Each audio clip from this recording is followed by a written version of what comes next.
Tá ouvindo esse barulho? É folgado.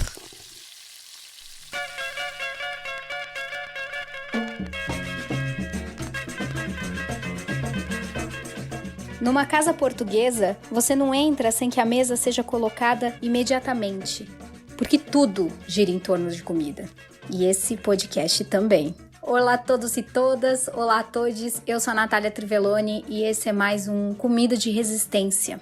Esse, aliás, é o primeiro Comida de Resistência de 2021. E para falar a verdade, eu não poderia ter sido encontrada por uma história melhor ou mais bonita para a gente iniciar os trabalhos.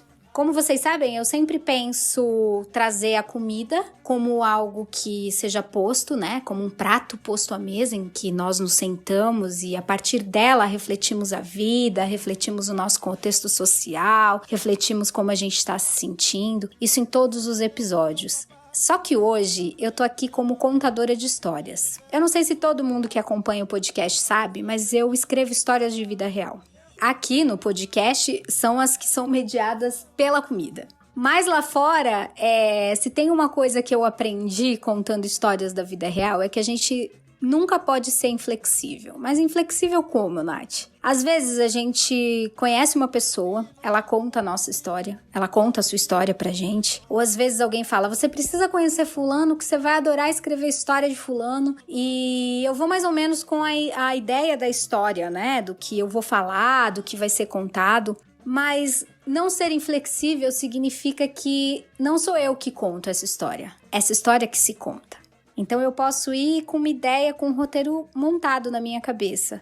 Só que a partir do momento em que eu estou aberto para ouvir, para escutar essa história, ela vai ganhando a sua vida, a sua própria forma. Isso significa que ela pode começar a ser contada de um outro lugar completamente diferente daquele que eu imaginei. Então, sobre a história de hoje, sobre a história da família da minha amiga Gabriela, eu de verdade achei que eu começaria contando quando a gente teve uma conversa lá em 2020, em que eu estava extremamente esperançosa que com essa pandemia as pessoas elas sairiam muito melhores, elas olhariam para suas vidas, elas mudariam, elas refletiriam. Não que isso não esteja acontecendo, não que algumas pessoas não tenham feito isso, mas aí a Gabi trouxe para mim uma outra visão da mãe dela, que passou por uma guerra na Angola e disse: para aqueles que estiverem dispostos, sim. Isso vai acontecer, eles vão se transformar, eles vão repensar suas vidas, mas existem aqueles que no momento de escassez, no momento da fome, no momento do desespero, vão se aproveitar disso.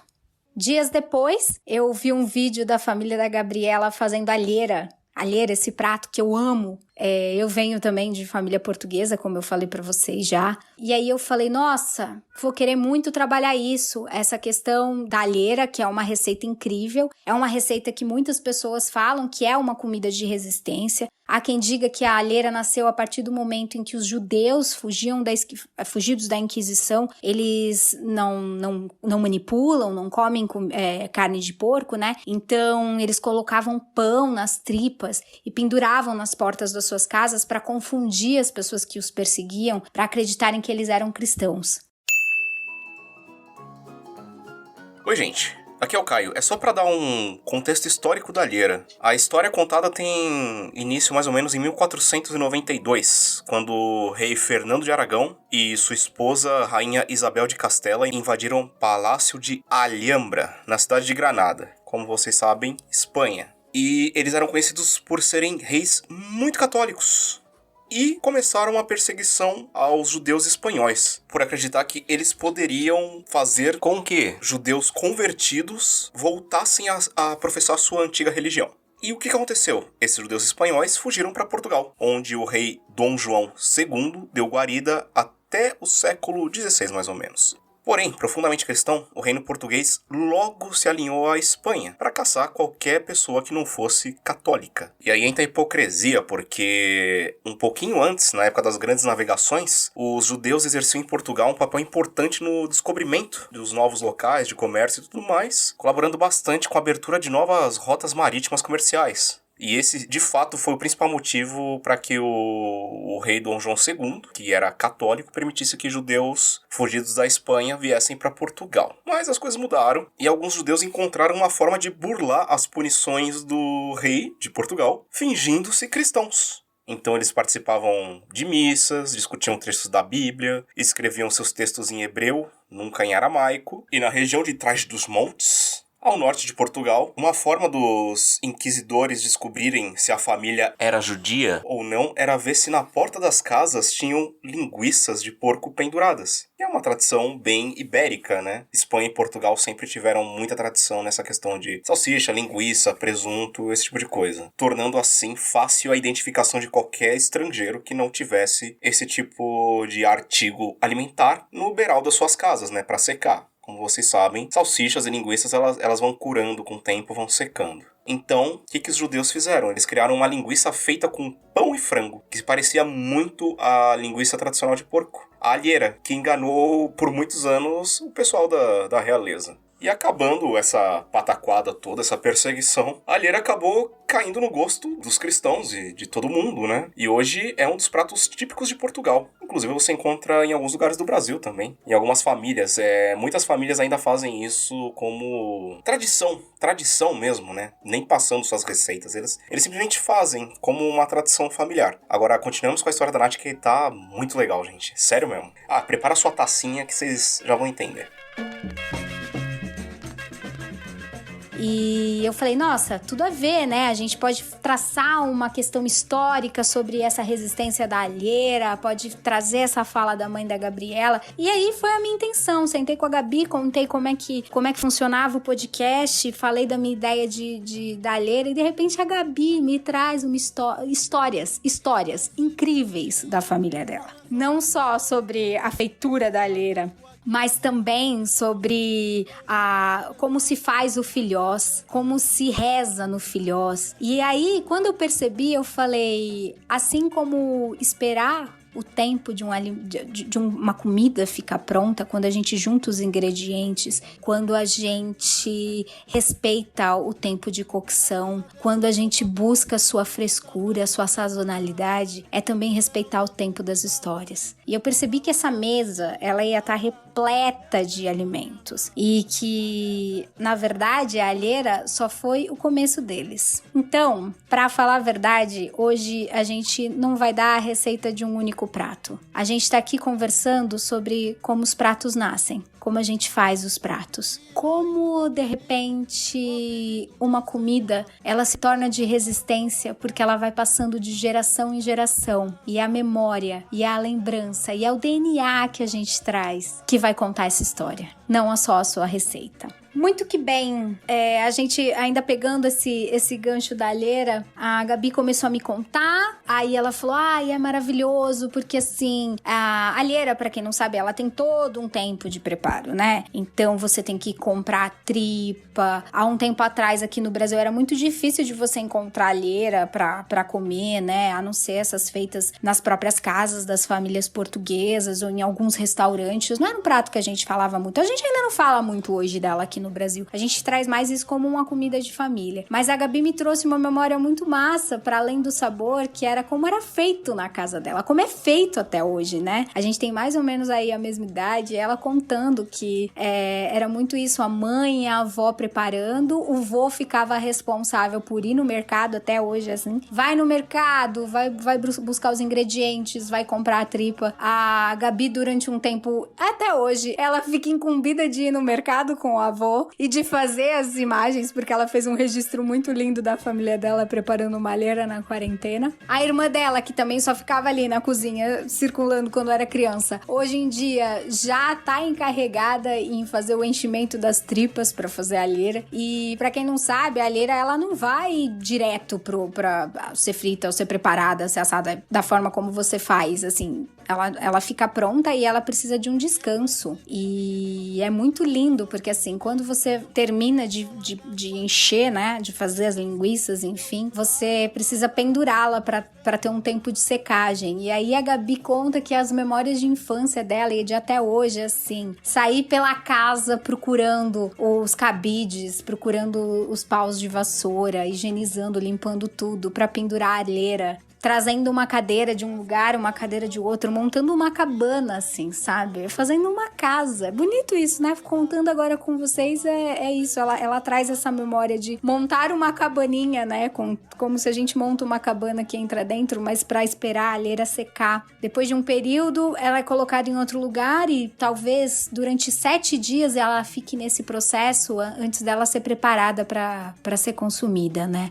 Tudo depende do tempo, do clima, né? Isso é muito bonito, a gente tá cozinhando de acordo com a natureza. Assim como a natureza, nós somos cíclicos, a gente já falou sobre isso, né? E a gente vive num momento, a gente vive numa sociedade onde, nossa, tempo não é só dinheiro, tempo é uma questão de riqueza, mas em outro lugar também. Quem tem tempo tem tudo, muito mais do que dinheiro. A gente se acelera, a gente passa por cima dos nossos ciclos, a gente passa por cima das nossas emoções, porque a gente tem que ser produtivo, porque a gente tem que entregar coisa. E se tem uma coisa que a cozinha e a natureza ensinam pra gente, é que a gente precisa de tempo. E se tem uma coisa que essa pandemia também tá ensinando pra gente, é o valor que a gente tem, né? O valor do tempo que a gente tem. Pouquíssimas coisas estão nas nossas mãos e a gente está aprendendo isso da forma mais dolorosa possível agora. Então, o tempo nessa questão de espera e o tempo também nessa questão de trazer a vida, porque a quantidade de vacinas, o momento em que elas são produzidas, a falta de oxigênio que a gente está vivenciando aqui no Brasil, principalmente na região norte do país, é um tempo que é necessário para que as pessoas permaneçam vivas. E a gente muitas vezes luta contra esse tempo, principalmente o tempo da ignorância. A gente vive isso nesse país. O tempo da negligência governamental. A gente está aprendendo a lidar com o tempo. E se tem uma coisa que a natureza, uma das coisas que a natureza é completamente sábia, é sobre isso. Sobre como a gente conseguir fluir nos tempos que nos são apresentados. A cozinha tem muito disso também. E eu achando linda essa história da alheira, e a Gabi sai de Santo André, né, com sua família que vem de Portugal, de Trás-os-Montes, e aí volta aquela história da guerra, a conversa que eu tive, né, com a mãe dela sobre a guerra. A guerra se torna presente novamente nas memórias da Gabi. Ela começa me contando, né, dessa imigração dos avós dela, que nasceram em Portugal. O vô vai antes trabalhar em Angola, e aí logo em seguida vai a avó, eles se casam, e nasce a mãe da Gabi lá em Angola, nesse processo de trabalho dos dois. Em Angola é onde a mãe da Gabriela começa também a aprender a cozinhar. A Gabi, nas suas memórias, traz pra mim um prato que foi feito em Angola, que também é muito presente aqui no Brasil, que é o frango com quiabo. A gente tem principalmente em Minas Gerais, né? Se come muito o frango com quiabo. Então, na Angola, ela traz essa memória do frango com quiabo. Foi um dos primeiros pratos que a mãe dela fez. O frango com quiabo em Angola, a partir do momento em que ele tem uma espécie de um pirão que é feito, ele se chama muamba. Então, essa cultura começa a fazer parte, né? Já não é só uma mãe portuguesa, é uma mãe angolana, é um prato angolano, é essa mistura de culturas que começa a aparecer na vida da Gabi. Essa boniteza que é comer com as mãos, a infância da mãe dela, né? Ela até fala, minha mãe era uma criança muito levada e não era aquela menininha toda comportadinha. E aí ela fala sobre o comer com as mãos, que é algo que é muito lindo, é muito mágico. Eu amo comer com as mãos. E ela fala, minha mãe fazia as bolinhas com frango, com quiabo, com aquele pirão, que é um prato que hoje, todos eles vivendo aqui no Brasil, eles ainda fazem com certa frequência na casa dela. E aí estoura uma guerra.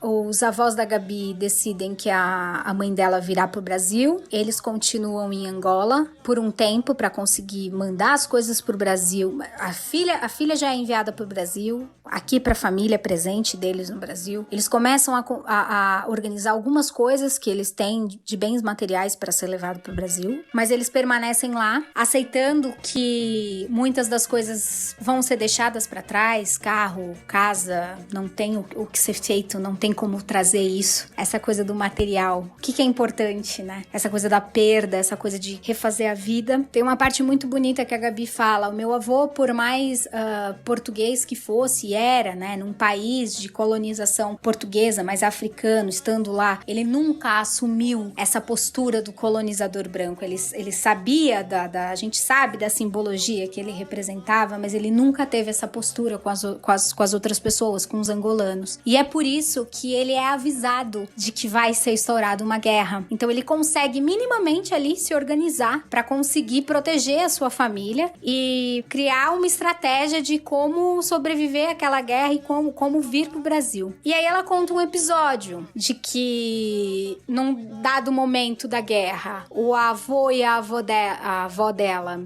eles têm um casal de amigos em Angola, que é a família Figueiredo, é o casal Figueiredo. E aí é muito massa, porque Figueiredo é o nome da minha família, então eu achei muito lindo que num determinado momento da história é algo que é bastante afetivo, como é o nome da minha família, aparece também, então de uma certa forma as nossas histórias se cruzam. E esse casal Figueiredo que ajuda os avós da Gabi, esse casal vai morar junto com os avós da Gabi em um único cômodo, ainda em Angola. E naquele momento extremamente catastrófico de uma guerra, os 4 presentes ali, eles tinham dinheiro para comprar comida, mas não havia comida para ser comprada. A avó da Gabi começa a estar absolutamente debilitada diante de todo o cenário. Então o avô e o seu Figueiredo, eles saem, eles voltam, conseguem comprar uma lata de feijão e uma garrafa de vinho e levam para esse cômodo para dividir com as suas mulheres. Então os 4 dividem uma lata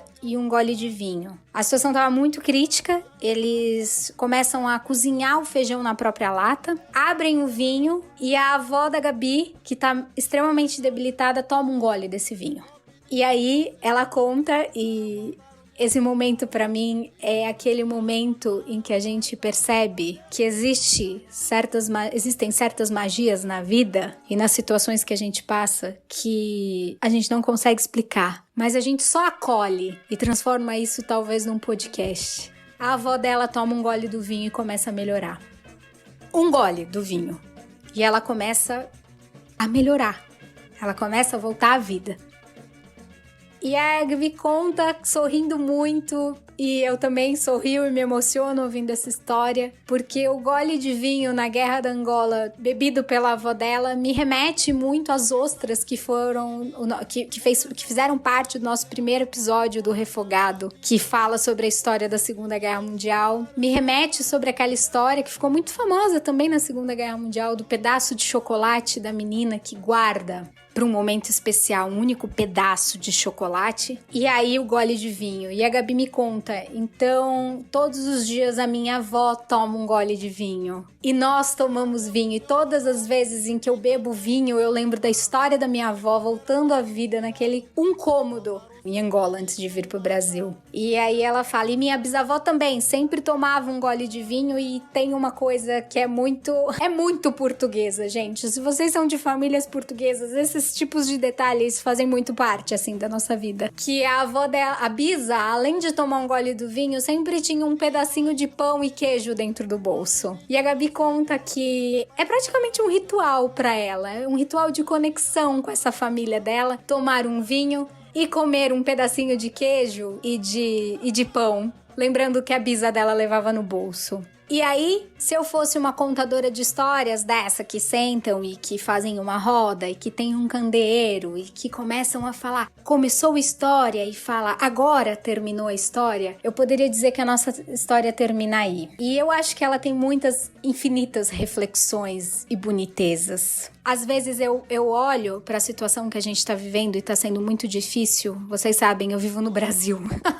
E eu acho que esse riso é de nervoso, porque quando a gente fala eu vivo no Brasil, eu sou brasileira, é praticamente um aval para as pessoas entenderem completamente tudo que a gente está sentindo coletivamente nesse país. Eu perdi as contas de quantas vezes, também sendo uma pesquisadora da Segunda Guerra Mundial, eu olho para essa situação e eu penso, poderia ser pior porque as bombas poderiam estar caindo, porque a gente poderia ter um exército nazista na rua. E aí eu me dou conta nesse país dos meus privilégios quando eu falo isso. Porque as bombas não estão caindo na minha casa, mas elas estão caindo na periferia. Porque os discursos de ódio, elas não estão numa suástica e nem no uniforme. Elas estão na faixa presidencial. E elas estão a cada dia sendo espalhadas cada vez mais. Porque a morte, ela é iminente não só nos leitos de UTI que a gente tem, mas também e principalmente em lugares como o norte do nosso país, em que a gente falou da necessidade de tempo para se salvar essas vidas.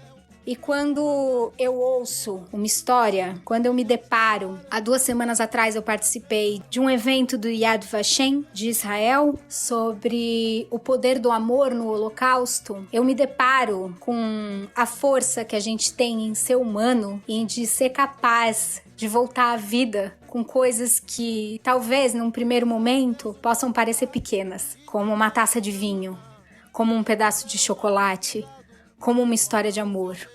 Como nós somos capazes de sermos encontrados pela magia da vida, assim como as histórias de vida me encontram, e como humanamente nós nos entregamos para esses momentos e nós percebemos que não é só dor, não é só falta de ar, não é só desespero, mas existem umas bonitezas na vida.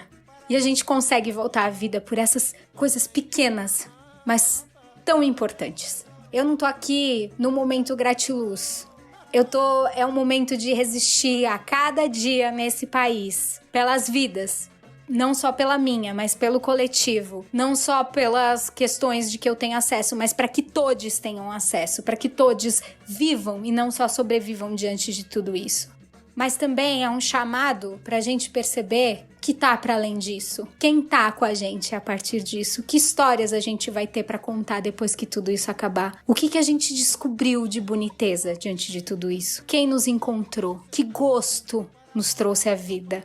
Que feitura de comida nos ensinou o que é o tempo? Que história vocês vão poder me contar a partir dessa história que eu contei para vocês hoje? Esse foi o Comida de Resistência. Eu dedico esse Comida de Resistência a Gabriela, minha amiga, e à família dela, que trouxe para mim uma outra visão. Eu nunca mais vou conseguir beber uma taça de vinho sem me lembrar da avó da Gabriela. Gente, boa história para vocês. Eu desejo mesmo que a gente consiga encontrar magia, ainda que no caos, ainda que no desespero, ainda naqueles momentos em que a gente acredita que absolutamente nada possa acontecer. E eu espero de verdade que vocês se sintam confortáveis o suficiente para dividir esse momento aqui com a gente. Muito obrigada. Até o próximo episódio.